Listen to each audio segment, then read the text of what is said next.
Welcome to For Health's Sake podcast. I'm your host, Yianna, the founder of Golden Groves.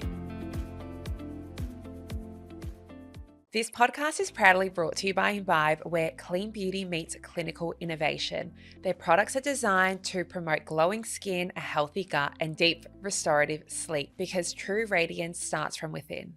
So today's podcast episode is one which is deeply personal.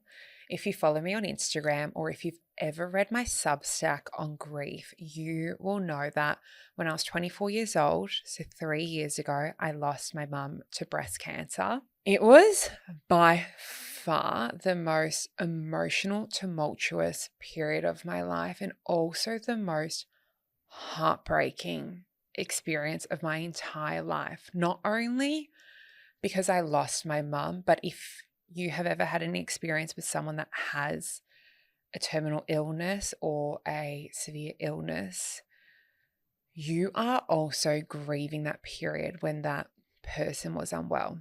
What I mean by that is my mum and who she was, and that bright light and that really dynamic person that was picking us up from school with snacks ready, going to work, going out, having fun, taking us, like going on holidays, even just going shopping. All those different versions of my mum and the way that she showed up in our life really slowly started to die off when her illness did progress.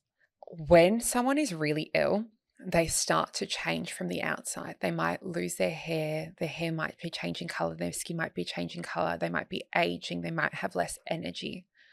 So that change from the outside is also something that you as an individual are grappling with as well. And if there is someone here listening to this podcast where they themselves are suffering with an illness and those changes in themselves, I'm sending you so much love, because I know, at least from my mum and her experience, so often you're grappling with the loss of yourself and you're grieving different versions of yourself as well.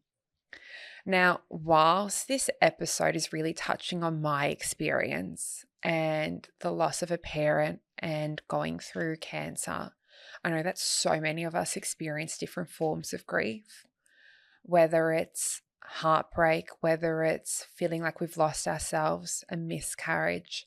I speak with people every single day, and especially in my DMs, I speak to so many people that have experienced a form of grief and are trying to come to terms with it themselves. But the honest truth is, the more that I speak about grief and I speak about cancer, the more that I realize that this isn't a rare experience. And I unfortunately meet so many people that are in a similar situation. If you haven't been in this situation yourself, it is really hard to understand how to process your emotions, but also perhaps how to show up for one of your friends that is going through a hard time. So this episode is also dedicated to friends who want to understand how to show up for their friends during a difficult time, because I can tell you right now that I would not have been able to go through any of this process had I not had my friends support me. So grief is one of those topics that no one really speaks about. And I think that's why I received such a big reception to that Substack article, especially when I did post it on my Instagram. And I think that's because grief isn't often acknowledged openly. It's one of these topics that people feel very awkward to bring up, because people don't know how you'll react. They don't know what to say. Nothing feels like the right thing to say. People don't know whether you want to talk about it or not. They don't know if they're going to make you cry. They don't know how sensitive you might be in this time. But one thing I can say, as someone that did go through this grief and losing my mum, I have to say the most hurtful part was actually not having my grief acknowledged. I remember so vividly working quite long hours at the job I was at, and I never really told anyone at my work what I was going through. I would just show up every single day in the office, always really bright and bubbly. I would never really tell anyone about it. I definitely think my team leaders knew, the partners in my team knew, but no one really said much. And I remember going back to work and spending so much time with these people. Let's say you're spending 8 hours a day with these people. In my case, it was a lot more. And no one said to me, Yianna, I'm really sorry that your mum passed away. How are you? That for me was the most hurtful, and probably I felt rage. I actually felt so angry, feeling like I'm in this workplace or I'm in this environment. Everyone talks about family and you being friends, and you have all these surface level conversations and people act like they care. But then you can't even acknowledge something that is so big that is going on in my life. And the more people that I speak to that have been in a similar position to me, so many other people say that to me, that they were in a similar position. And I think having perspective now and having dealt with so many people, what I realize is these people that I was working with, it wasn't necessarily that they didn't care. It's that they didn't understand or know how they could acknowledge what I was going through. So if you are one of those people where maybe you do feel a bit awkward, that's okay. But there is nothing awkward about you saying to someone and saying, like sitting down, stopping and saying, you know what, I'm going to put my own awkward feelings aside and I'm going to say, I'm really sorry for your loss. That is it. It is one sentence. And I promise you, the light will feel, the load that that person is carrying of their grief will feel lighter, because they will actually feel seen and they will feel like, what they're going through matters. I think at the end of the day, we all as humans have a very basic human instinct and need, and that's to feel valued and to feel seen. And so by acknowledging someone's grief, you're validating how they feel and the massive loss that they're experiencing. The second thing, which is a bit of advice for anyone that is going through grief, but also someone where perhaps they might have someone they really love that is going through grief, is allowing your loved ones to support you and actually allowing yourself, maybe for a period of time, to not be okay. I know when my mum was really sick, I was presenting okay. And you know what? For the most part, I was okay. I was going on my international trips. I was working a lot. I spent a lot of time with my mum during COVID. I would go for walks, catch up with my friends. For me, for such a big period, I'm the type of person where, and I know we all handled grief differently, but at least for myself, failure is not really an option. So for me, in the back of my mind, even with the constant diagnoses, I was like, no, we're going to get through this as a family, regardless of how consuming it was. I said, I thought we were going to get through this. I never really relied on anyone for support, but truthfully, that's because I also had my siblings and I felt like we were all going through this together. There was a very clear turning point for me where I realized I really needed my friends' support. About 3-4 months before my mum died, she had gone to Mexico to an integrated cancer institute to go and get some treatment. And that was when they realized that her breast cancer had spread from her lymph nodes to her liver. And when someone is reaching the end of their life, their skin color starts to change. And we started recognizing that my mum's skin was turning more yellow.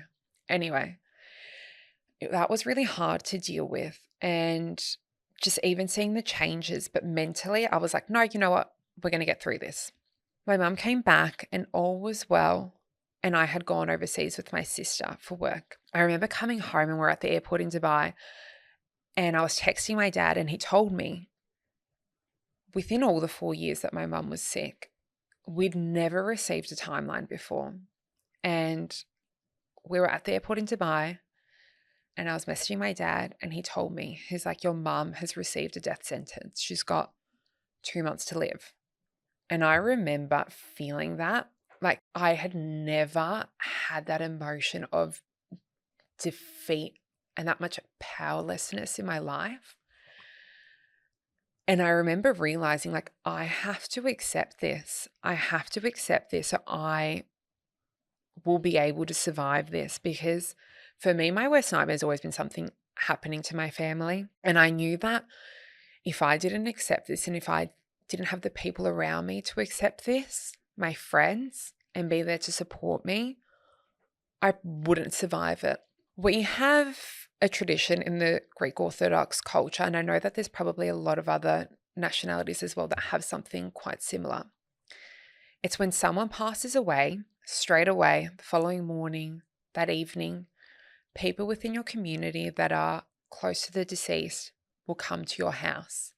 And they'll bring great coffee, biscuits, brandy. They'll come to support you and pay your respects. I remember thinking, and especially in the last few weeks, if someone asks me for one more thing, or if someone asks me to catch up, I am going to explode. I genuinely don't want to have to think about other people's emotions, being strong for other people, reassuring them that everything's going to be okay. I actually just wanted to exist and be and not care about, not have to consider anything else. I just had reached the end of my limit. But I can tell you right now, that morning when my mum passed, my friends, I can remember every single one of my friends, them rocking up to my house, them coming with gifts, them just being there to support me emotionally, just make sure that I was okay, making sure the people that came to pay their respects were okay. They were a listening and considerate ear. They were there to hold me and to actually allow me to process my emotions and not be okay. And I have to tell you right now that I will never, ever, ever forget what my friends did for me and the way they supported me, because they actually gave me a sense of peace, and they actually gave me a sense of acceptance within myself that, you know what, you're allowed to go through a hard time and you're allowed to grieve. So if you also have a friend that might be going through a hard time, I know you might think, you know what, I'm just going to give them some space. Sometimes the best thing that you can do for a friend is actually show up to their house and just be there to keep them company. They might be crying. They might not really want anyone else around them. Maybe they want to go and reminisce and talk about different memories and stories, look at photos, whatever it is. Be there for your friend, because they will remember. And sometimes, as someone that is going through the hard time, you don't even know what it is that you need, but your friends know you. And that is something that I do now for my friends, because unfortunately, a lot of my friends are reaching this position as well. Their parents are unwell. And I might not necessarily be the closest person to them, but I know now how to support them because I've been through that experience. The third thing that really helped me was embracing that grief isn't linear and everyone processes things differently. So straight after my mum passed away, I think that I probably had a little bit of a different experience. I know I'm crazy. 4 days after, I actually started working in a new role. I took a sabbatical off my job and I decided to work on a new project, and that really excited me. And then, just like everything else in life, your feelings, if you avoid them, they catch up to you. At about the 3-month mark, I was hit like a ton of brick with this crazy wave of grief, and I started to feel it so deeply. I would say that, like, I'm a really happy and positive person. I definitely can err on the edge of feeling anxious, but I'm never someone that feels like really low or depressed. I would say I'm self-aware. I would say I've processed my emotions. But one thing I can tell you is we all have our own threshold for how much we can actually deal with at a given point in time. I started realizing that whilst I'd processed a lot of my grief and a lot of my different feelings, so many more memories and emotions were brought up. And when you were processing these things, you often feel a lot worse first before you feel better. I'm not going to lie to you guys. I think I had probably about 6 months where pretty much every single day I was bawling my eyes out. I was so emotional. I was so upset. I felt so lost in my life. And I knew it was my responsibility to deal with my emotions. And why I say that is the more that I would research cancer and terminal illnesses and grief, the more that I learned about a particular connection. So there is a really strong connection between trauma and breast cancer. And what they found in particular is women that tend to be the nice women that are always overextending themselves, doing the most for other people, bottling their own emotions, they tend to be the people that store trauma and often tend to be the women that end up being sick and with breast cancer specifically. In my mum's last 10 days, I asked her, and this was something really scary for me to ask because I never wanted her to leave feeling guilty or any form of regret. But I asked her, and I don't think I've actually ever shared this. I asked her, what would you have done differently about your life? She said to me two things. And I'm laughing because if you knew my mum, you would know that we're low-key twins. Part of the reason why I do need to meditate and I do need to take such good care of myself is because I can be a stress head. I'm the first person to admit that. And so when she said her answers, I was like, okay, this is me. Take note. The first thing she said to me was, I wish I was more relaxed and I wish I wasn't such a stress head. The second thing she said to me was, I wish I did more things for myself. I realized then that amongst my grief and in the midst of it, that I had a decision. I could either feel sorry for myself.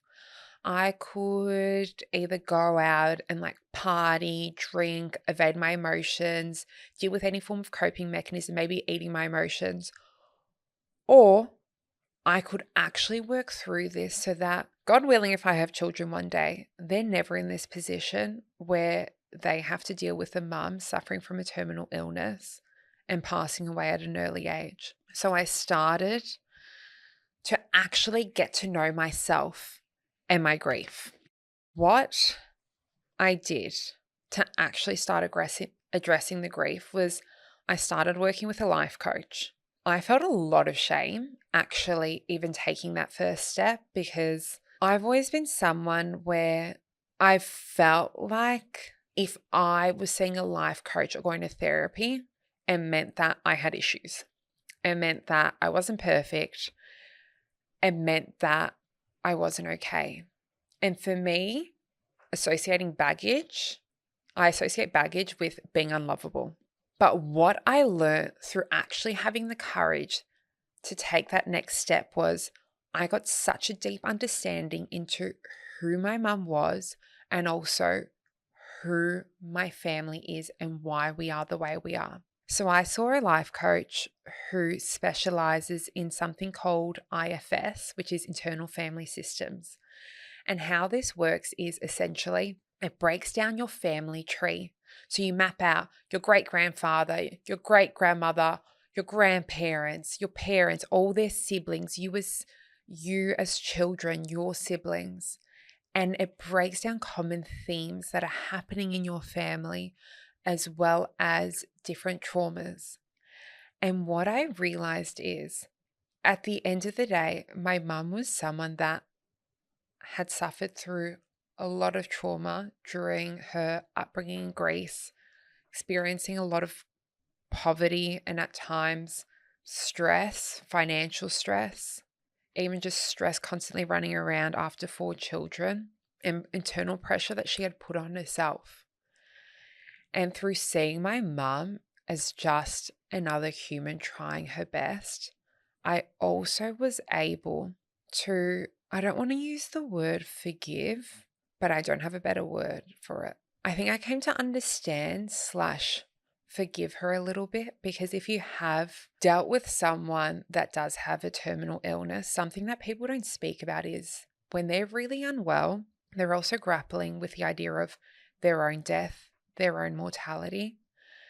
And often they lash out. They aren't the right they're not the best version of themselves, and you can't blame them. Their hormones are crazy. They are going through such an emotional, tumultuous journey. And so I think it actually allowed me to see my mum as a person and to remember the best parts of her, and actually allow myself to put aside maybe the times where she didn't show up as the best version of herself. And through me doing this work, no one else in my family, none of my other three siblings nor my father went through therapy or counseling to deal with their grief. It didn't mean that they weren't struggling, but through me seeking this out, I was actually able to open up the conversation with my father, and with my siblings. And we actually all got to understand each other a lot more, and the dynamics a lot more. And I think it united us as a family so that we could all process our own emotions differently and accept that we handled grief differently. This podcast is proudly brought to you by Imbibe, where clean beauty meets clinical innovation. This is an ingestible skincare brand I have been using for years and swear by. I add a teaspoon of the Miracle Collagen into my morning coffee every single morning, and it has helped grow my hair to be so long, thick, and luscious. I have a discount code FHS20 where you can access 20% off all of Imbibe's range for the podcast live dates, which are March 11th through to May 11th. This excludes sale dates, which are March 17th through to March 23rd. I promise you guys are going to love these products just as much as I do. Happy shopping. The fourth thing that really helped me was recognizing that grief comes from love and not just sadness. So when you think about grief, you think, I'm so heartbroken. I'm so sad. I feel so heavy and low. But what I realized is, for you to feel like that and for you to feel so moved, it is because you loved someone so much. And I think having that ability to love someone and for their existence to have such a big impact in your life is actually really beautiful. I, deep in my grief, reread a book that has shaped me to who I am today. And it's the book Untamed by Glennon Doyle. And she has this quote that really stuck with me. She said, "When heartbreak rings, answer the door. When we let ourselves be moved, we discover what moves us. Heartbreak delivers your purpose." And whilst I do think that losing my mum was the worst heartbreak I've had and probably will ever experience, it actually allowed me to break my heart open to more love. I think that when you experience how fragile life is, you start to show more compassion, show more love to other people, be more kind. You realize that life is way too short to hide how you feel about someone or something. You need to cherish every single moment. If you, I don't know, let's say if you have a crush on someone, just go and tell them. Who cares? You've got nothing to lose. Do you know what I mean? At the end of the day, life is so short. Don't be scared to show someone how you feel about them. I do think another way that I recognize that grief stems from love as well is because I think the body keeps the score. There's been a lot of scientific research that the body does keep the score, but the way that I saw it within myself was I was feeling this intense pain in my back behind where my heart was after mum died. And I started researching the emotional meaning of what that meant. And they say that you receive love from the front. You give love from the front and you receive love from the back. And it was a sign that I had felt that absence and that loss of love from my mum. And with time, I was able to work through that pain, and I don't necessarily have that anymore. But I still thought that it was actually, as painful as what it is, it's also such a beautiful reminder that you are only experiencing this because you have so much love in your life. The fifth thing, and this helped me a lot with processing my emotions was speaking and remembering your loved one. I think when you think of death, whether you're the person that is ill, you're so fearful. I can imagine that you're scared people are going to forget you. They're going to forget your impact and life is going to go on. I know for me, I was so scared of forgetting my mum. And not because I don't have a good memory, not because I'm not taking my fish oil. I was just so scared that life was going to move on and I would forget the little things that really made my mum who she was. I have this vivid memory. It would have been probably about like 2 days after mum died and couldn't sleep. I went downstairs. It was 5 a.m. I was bawling my eyes out. My sister was awake collecting photos for mum's funeral. And I literally remember saying to her, I am so scared. I am so scared I'm going to forget mum, from her voice to what she looks like, to her touch, to the way that she cooked. Like, how am I going to remember her for the rest of my life when I still have so much life ahead of me? And I can tell you right now, even though I've memorized every single photo of her that I have in my phone album and video and everything that she says, that is not why I remember my mum and how she is.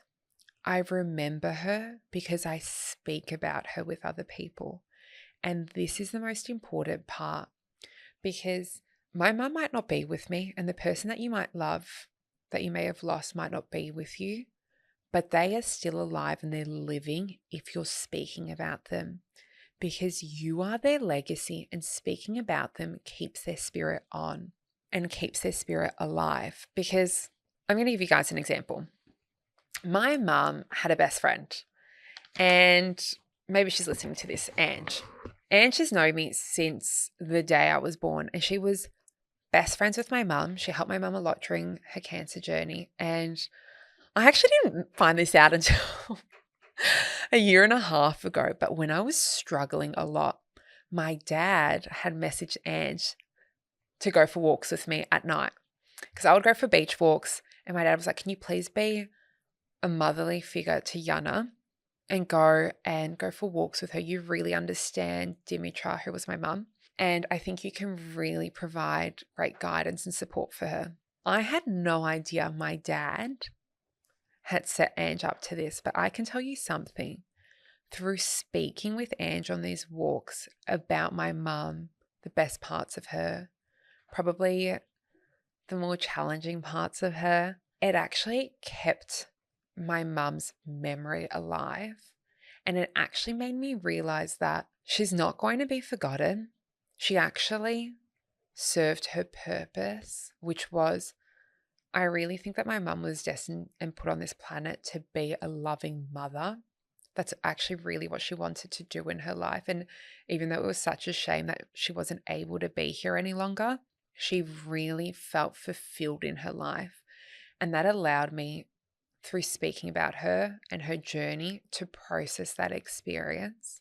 And it's actually funny because that was my experience speaking about my mum with people that really knew her and really know me and are close to me. But you really don't actually realize the impact that you have in someone's life until maybe you're gone. When I was young, I would have been 19, I was working at a cafe, and there was a manager at a cafe who was an Australian girl that had married a Greek. Now, my mum, when she first moved to Australia, was a Greek teacher. And it's so funny because this girl that I used to work with was overhearing her husband singing some little rhymes to their young children. And he was like, these are the songs that Mrs. Velos used to sing to us. I had no idea that this girl that I worked with was married to my mum's student, who 35 years later is remembering her and singing the same childhood rhymes to his children.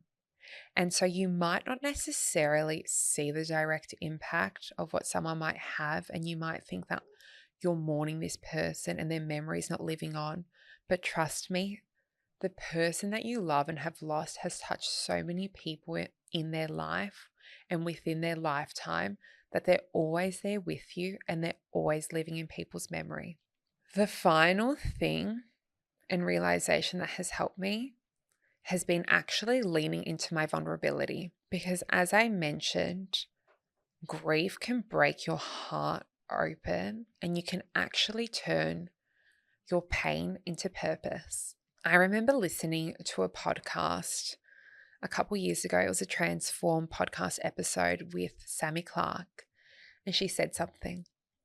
She was like, you have processed your emotions when you were grateful for the experience. And I know that sounds like an odd thing to say, because I clearly would do anything to have my mum here.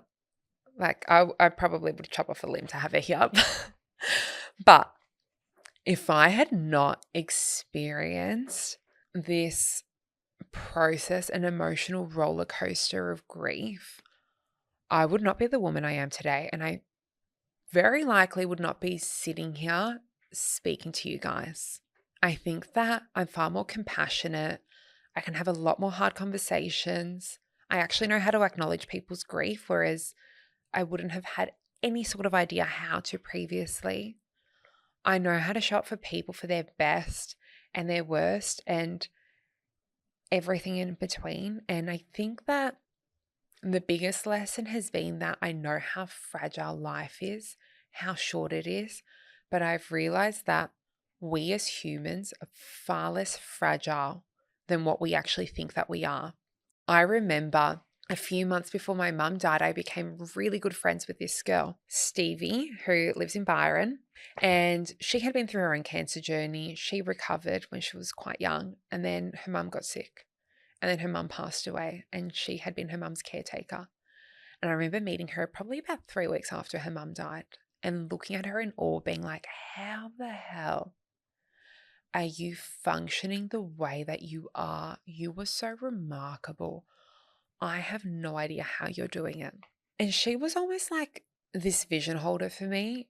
She showed me that I could survive the grief, but more importantly, that I could actually use this pain and use it for my purpose, just as the way that she had. She was helping people through their own healing journey. And that was actually when I realized I have a voice. I want to change the way that I show up. I want to share my experiences and what I've been through, because at the end of the day, I think that we can get really caught up in the day-to-day of life and get bogged down. And I realized that sharing my pain has actually allowed me to inspire other people to make the most out of their one beautiful life and actually work on their own limiting beliefs. Because it is really easy to go about your day-to-day life and, you get annoyed, someone cuts you off in traffic, you're running late, someone says something that bothers you. But in the grand scheme of things, none of this really matters. What actually matters is that you feel like you've got great people around you, you're working on something that you care about, and that you feel like you are being true to yourself.